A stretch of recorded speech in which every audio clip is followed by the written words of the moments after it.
क्या हाल है बच्चों? आज हम पढ़ेंगे बेसिक्स ऑफ फिजिक्स।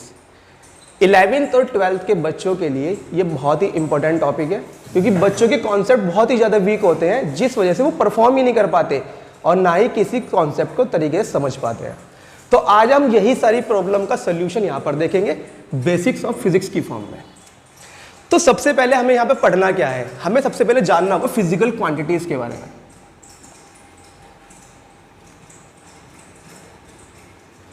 अच्छा, क्या होती है फिजिकल क्वांटिटीज?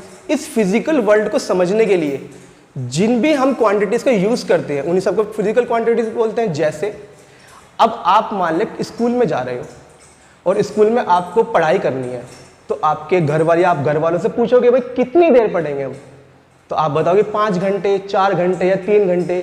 तो समय, टाइम, तो टाइम क्या हो गया?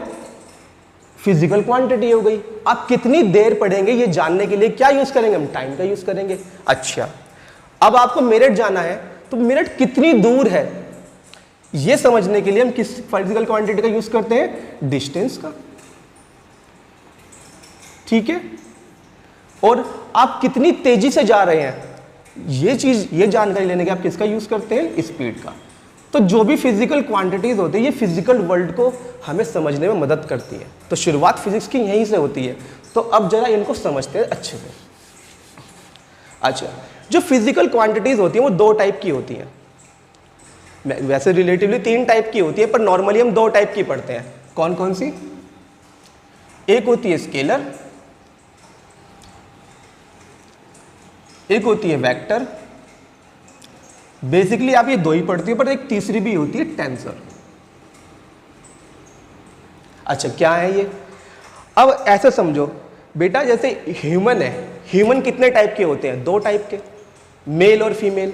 दोनों की क्वालिटीज अलग होती हैं। फीमेल के अंदर अलग क्वालिटीज होती हैं, ऐसे ही मेल्स के अंदर अलग क्वालिटीज होती हैं। ऐसी जो भी फिजिकल क्वांटिटीज होगी, जैसे डिस्टेंस, टाइम, वेलोसिटी, एक्सेलरेशन, ये भी हमने टाइप्स में डिवाइड कर दिया इनकी क्वालिटीज को देखकर। अब कुछ को हमने स्केलर बोल दिया, जैसे कुछ को ह्यूमंस को हमने गर्ल्स बोल दिया, ऐसे कुछ को हमने वेक्टर बोल दिया, जैसे कुछ को हमने मेल्स बोल दिया, ऐसे कुछ को हमने टेंसर बोल दिया। ऐसे ही हम ह्यूमंस में भी ट्रांसजेंडर्स भी तो बोलते हैं, इसी तरीके से। तो स्केलर क्वांटिटीज क्या होती हैं? Those quantities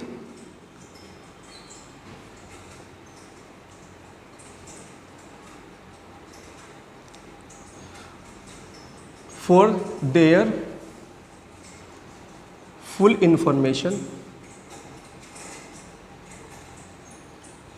we need only magnitude।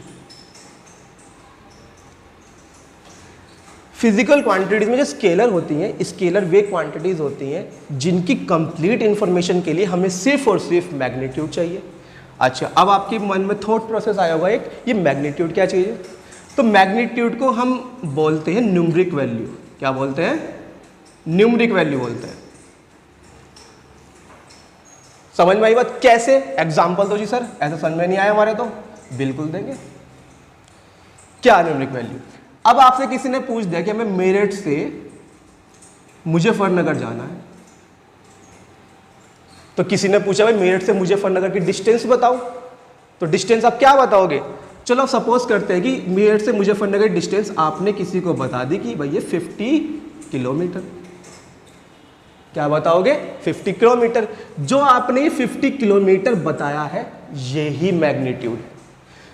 तो अगर आपको मुजफ्फरनगर से मेरठ या मेरठ से मुजफ्फरनगर की डिस्टेंस की कंप्लीट इंफॉर्मेशन चाहिए, तो सिर्फ और सिर्फ मैग्नीट्यूड बताएंगे और हमको कंप्लीट इंफॉर्मेशन मिल जाएगी।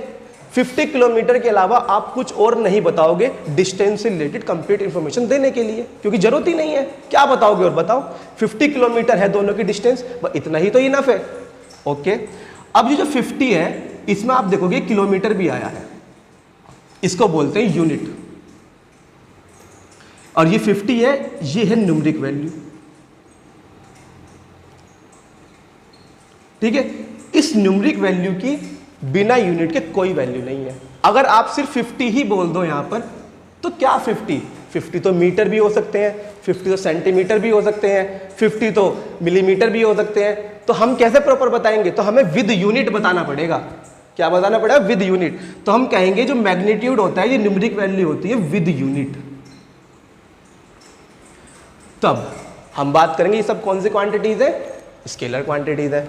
अब इसमें मैंने आपको अभी एक एग्जांपल दिया है, किसका? डिस्टेंस का। डिस्टेंस को अगर हमको जानना है, उसकी कंप्लीट इंफॉर्मेशन चाहिए, तो हमको बताना पड़ता है उसका मैग्नीट्यूड बस, केवल। दूसरी बात और कौन सी हो सकती है सर? दूसरी हो सकती है स्पीड। हमको बताओ जी कैसे? अब बाई चांस आप जा रहे हो कहीं, अपने गांव जा रहे हो, तो मैंने आपको फ़ोन किया कि भाई आपकी अपनी स्पीड बताओ, तो आप क्या बताओगे मुझे? आप बताओगे कि 20 किलोमीटर पर आवर है मेरी स्पीड, यही तो बताओगे। तो विद यूनिट बताओगे, क्योंकि अगर आपने यूनिट नहीं बताई तो मैं मान लूंगा कि मीटर पर सेकंड भी हो सकती है। समझ में आई बात? तो ये जो आपने 20 किलोमीटर पर आवर बताया, यही है मैग्नीट्यूड, और इसके अलावा कुछ भी और आपको बताने की जरूरत ही नहीं है। सिर्फ मैग्नीट्यूड में सिर्फ यही बताना पड़ता है, न्यूमेरिक वैल्यू विद यूनिट। ठीक है, तो स्केलर क्वांटिटीज कौन कौन सी होती है? डिस्टेंस, स्पीड, टाइम और एक्सेट्रा, और भी हो सकती है। टाइम कैसे? अब मैं पूछूं कि अभी क्या टाइम हुआ है, तो आप क्या बताओगे कि सर जी 3 बज रहे हैं, 3 PM या 3 AM, ऐसे तो कुछ बताओगे। तो AM PM क्या हो जाएंगे? इसकी यूनिट हो जाएंगी, भाई सुबह के है शाम के है। तो आप सिर्फ 3 नहीं बताओगे, तो विद यूनिट बताओगे। तो मैग्नीट्यूड क्या होती है?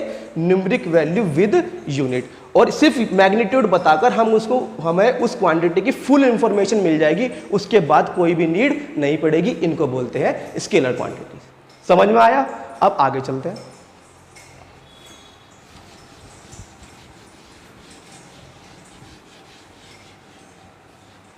अच्छा बच्चों, बात करते हैं वेक्टर्स की। ये क्या है जी sir? Those quantities for their full information we need magnitude and direction both. मतलब वेक्टर क्वांटिटीज में मैग्नीट्यूड तो चाहिए ही चाहिए, उसके साथ साथ हमको डायरेक्शन भी चाहिए। नई चीज आ गई सर, कैसे चाहिए जी डायरेक्शन? अच्छा एग्जांपल लेके बताता हूं भाई। एग्जांपल है force, displacement, velocity, acceleration etcetera. अब इन दो से समझ लो, बाकी सब अपने आप समझ में आ जाएंगे। फोर्स की कंप्लीट इंफॉर्मेशन के लिए हमको मैग्नीट्यूड भी चाहिए एंड डायरेक्शन भी चाहिए। अब आपको समझ में नहीं आ रहा वो कैसे? तो एक एग्जांपल लेते हैं। मान लो बच्चों, ये कोई एक घर है, जैसे 2 ही दीवार बनाई है मैंने। ये उस घर की है दीवार जिस पर एक बल्ब लगा हुआ है, ये है फर्श। मान लो बच्चों ये बल्ब फ्यूज हो जाता है किसी वजह से, तो तुम क्या करोगे? इस बल्ब को बदलना पड़ेगा। तो तुमने यहाँ पर लगा ली सीढ़ी इसको बदलने के लिए तुम इसके ऊपर चढ़ गए। जब तुम बीच में पहुंचे सीढ़ी के, तो तुमने देखा तुम्हारी सीढ़ी फिसल सकती है। तो तुमने अपनी बहन को बुलाया, अपनी सिस्टर को फोन किया, बहन जल्दी आ जाओ और मेरी सीढ़ी पर फोर्स लगा दो। क्या लगा दो? फोर्स लगा दो। तो तुमने बता दिया फोर्स लगा दो 5 न्यूटन का। कितना बताया बच्चों? 5 न्यूटन। तो तुम्हारी बहन ने ये लगा दिया 5 न्यूटन का फोर्स। क्या होगा अब तुम देख पा रहे हो तुम्हारी बहन ने जो फोर्स लगाया है ये पीछे से लगा दिया, दीवार के पीछे आके सीढ़ी पे ऐसे फोर्स लगा दिया। क्यों? ऐसे क्यों लगा? तुम्हें तो चोट लग जाएगी। क्यों लगाया ऐसे फोर्स? क्योंकि तुमने उसको अधूरी इंफॉर्मेशन दी है, इनकम्प्लीट इंफॉर्मेशन दी है, जब भी तो तुम्हारे चोट लगेगी। अगर तुमको उसको बोलते कि बहन 5 न्यूटन का फोर्स लगाओ टूवर्ड्स द वॉल, अगर आप बोलते कि टूवर्ड्स द वॉल लगाओ, तो क्या होगा? मैग्नीट्यूड बता दिया आपने विद डायरेक्शन, तब आपकी सिस्टर ऐसे फोर्स ना लगाकर सीधा ऐसे ही फोर्स लगाती, आप आराम से बल्ब भी बदल लेते और आपको चोट भी नहीं लगती। तो ये सब हुआ किसकी वजह से? क्योंकि आपको भी ये पता नहीं था कि फोर्स एक वेक्टर क्वांटिटी है। इसकी कंप्लीट इंफॉर्मेशन के लिए हमको मैग्नीट्यूड भी चाहिए और डायरेक्शन भी चाहिए। समझ में आ गई बात? अब आगे चलते हैं।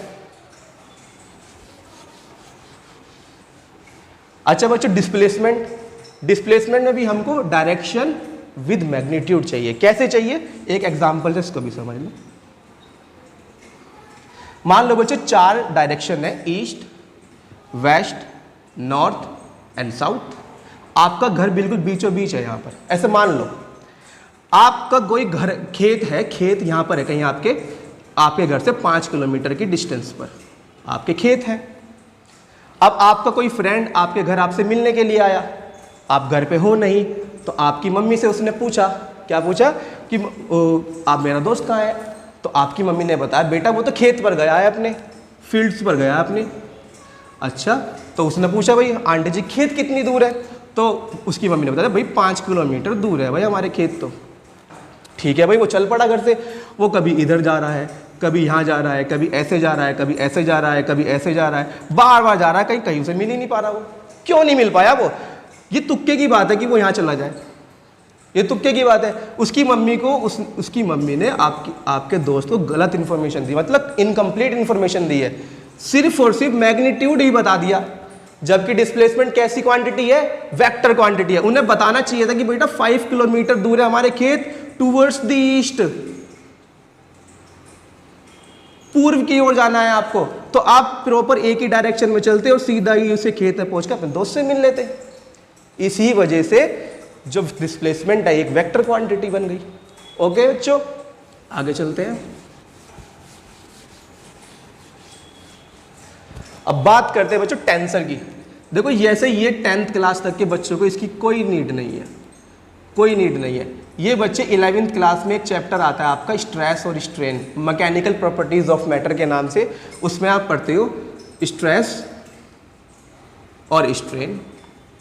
सिर्फ यही दो क्वांटिटीज है जो आप पूरी 11th और 12th में पढ़ते हो, ये दोनों ही टेंसर क्वांटिटीज है। कैसे? इसे टेंसर क्वांटिटी में क्या ये वेक्टर से कैसे अलग हो गई? इस तरीके से। इनकी कंप्लीट इंफॉर्मेशन के लिए आपको मैग्नीट्यूड भी चाहिए, डायरेक्शन भी चाहिए, and third plane of action, plane of action भी चाहिए। जब आप ये तीनों ही बता दोगे तब आप प्रॉपर समझ पाओगे कि बात क्या हो रही है यहाँ पर, नहीं तो आप नहीं समझ। आपने जैसे यहाँ देखा, अच्छा एग्जाम्पल से समझाता हूँ। अच्छा बच्चों, जो स्ट्रेस होती है वो बॉडी के अंदर डेवलप होती है। आप ये जब मैकेनिकल प्रॉपर्टीज ऑफ मैटर में पढ़ोगे तब आपको पता चलेगा कि स्ट्रेस कैसे डेवलप होती है। बॉडी के इंटरनल फोर्स, एक तरह से इंटरनल फोर्स है ये बॉडी की। अच्छा, जैसे ये कोई मॉलिक्यूल लिया है, ऐसे कोई बॉडी थी, उसको एक तरफ से हिंज किया हुआ था और यहाँ से लगाया हुआ है उसके ऊपर फोर्स। तो ये फोर्स इस बॉडी को बेंड करना चाहेगा, तो इस बॉडी के अंदर इंटरनल फोर्स डेवलप होंगे जो इस फोर्स को रेजिस्ट करेंगे। उसमें से मैंने एक छोटा सा मॉलिक्यूल लिया इसका और इस मॉलिक्यूल को जूम करके यहाँ पे दिखा दिया। ठीक है जी, समझ में आ गई बात। अब ये जो तुम देख पा रहे हो ये कौन सी डायरेक्शन है? Y direction. ये कौन सी डायरेक्शन है? X direction. ये कौन सी डायरेक्शन है? Z direction. इसके नीचे कौन सी डायरेक्शन है? Minus Y. इसके पीछे कौन सी है? Minus X. इसके पीछे कौन सी है? Minus Z. 6 डायरेक्शन होती है जी, बिल्कुल सही बात है। अच्छा, मान लो बच्चों यहाँ पर एक स्ट्रेस डेवलप हो गई और एक स्ट्रेस यहाँ पर भी डेवलप हो गई, दो फेस पर। ये जो स्ट्रेस डेवलप हुई है 5 न्यूटन पर मीटर स्क्वायर में, ये यूनिट होती है स्ट्रेस की, ठीक है। और ये जो 5 न्यूटन पर मीटर स्क्वायर की इधर भी डेवलप हो गई, ठीक है जी। अब मुझे बात करनी है, तो स्ट्रेस को डिनोट करते हैं टाउ से, और मैं बताना चाहता हूँ इन दोनों के बारे में बात करना चाहता हूँ, किसी एक के बारे में। अच्छा, तो मैंने बात करी मैग्नीट्यूड। तुम देख पा रहे हो बच्चों दोनों का मैग्नीट्यूड भी सेम है, न्यूमेरिक वैल्यू विद यूनिट दोनों की सेम है। अच्छा, डायरेक्शन देखो, डायरेक्शन भी दोनों की सेम है, दोनों ही प्लस एक्स डायरेक्शन में लग रहे हैं।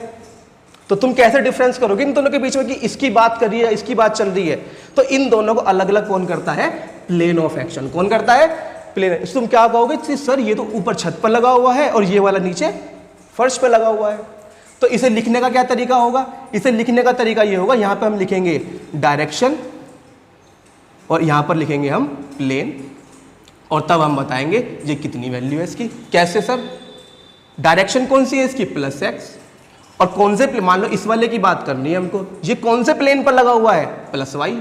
Plus Y plane, equal to हम बोल देंगे 5 न्यूटन पर मीटर स्क्वायर। तो इस वाले स्ट्रेस को लिखने का ये तरीका हो गया। इसको कैसे लिखेंगे? इसको, इसकी डायरेक्शन भी वही है प्लस एक्स, पर ये जो प्लेन है ये प्लेन नीचे वाला प्लेन है, और नीचे वाले प्लेन को डायरेक्शन क्या है उसकी? Minus Y. तो ये प्लेन है माइनस वाई, और हम बता देंगे 5 न्यूटन पर मीटर स्क्वायर। तो अब तुम देख पाओ दोनों को लिखने का तरीका अलग है due to plan of action. तो प्लेन ऑफ एक्शन एक चीज है जो इन दोनों को सेपरेट करती है कि आप इसकी बात कर रहे हो या इसकी बात कर रहे हो। तो इस पे पूछना है तो आप ऐसे लिखना पड़ेगा, इस पे पूछना है तो इसको ऐसे लिखना पड़ेगा। समझ में आ गई बात? तो इसीलिए टेंसर क्वांटिटीज में इनफ नहीं होता कि आप सिर्फ मैग्नीट्यूड बता दो या सिर्फ डायरेक्शन बता दो या दोनों बता दो, ये तीसरी चीज बहुत जरूरी है बताना। ठीक है बच्चों, थैंक यू, आज के लिए इतना ही, बाकी कल आपसे बात